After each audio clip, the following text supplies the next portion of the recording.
Alhamdulillah, wassalatu wassalamu ala rasulillah. Kita lanjutkan Shawarif Anil Haqnya. Kita masuk ke penghalang selanjutnya. Dari penghalang untuk mendapatkan ilmu dan kebenaran, yaitu an-nash'ah wal ilf wal adah, yaitu tempat tumbuh, di mana seseorang tumbuh di atas suatu akidah atau keyakinan atau suatu kebiasaan, sehingga kebiasaan yang memang ia sudah berada dari semenjak kecil dianggap sebagai sesuatu yang sebagai sesuatu kebenaran.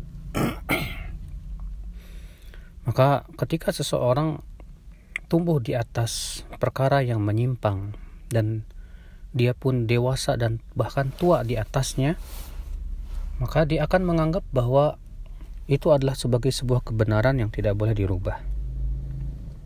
Oleh karena itulah Abdullah bin Mas'ud berkata, "Kaifa bikum idza labisatkum al-fitnah?" Bagaimana keadaan kalian apabila fitnah itu telah benar-benar menguasai kalian?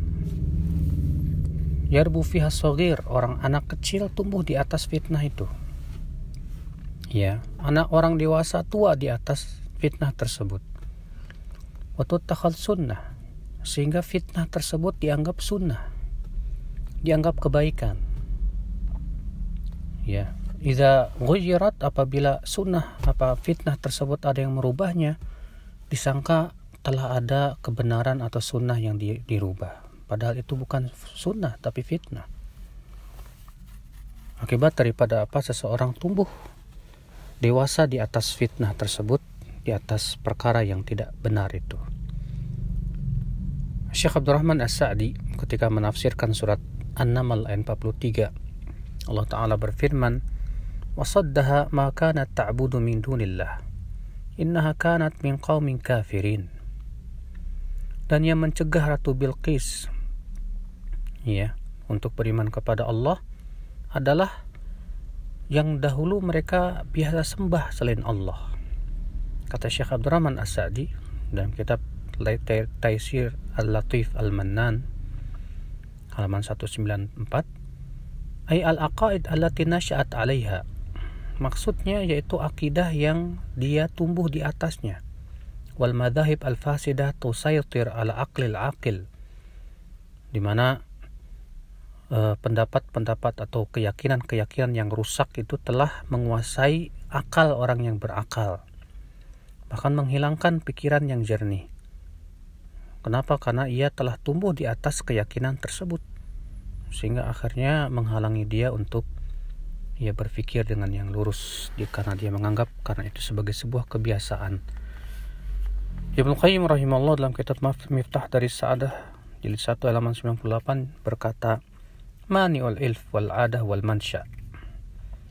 Di antara perkara yang mencegah seseorang untuk mendapatkan hidayah yaitu kebiasaan dan tempat tumbuh, di mana seseorang tumbuh di atas suatu akidah dan keyakinan. Fa innal 'adah qad taqwa hatta taghlib hukm at-tabi'ah.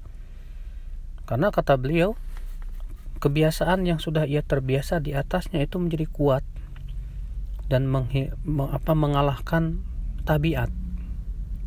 Bahkan ia menjadi tabiat yang sesuatu yang sulit sekali untuk ditinggalkan ketika ia sudah terbiasa di atasnya.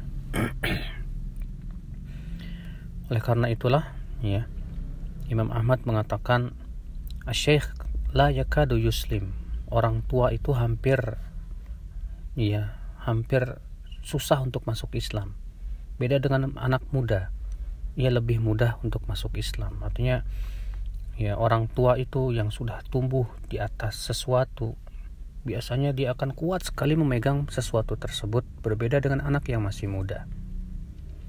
Maka ini adalah merupakan di antara sebab seseorang itu terhalang dari hidayah. Maka tentu kewajiban seorang hamba Allah adalah menggunakan akal pikiran dia untuk memahami apakah kebiasaan yang selama ini ia jalankan sesuai dengan syariat Allah atau tidak.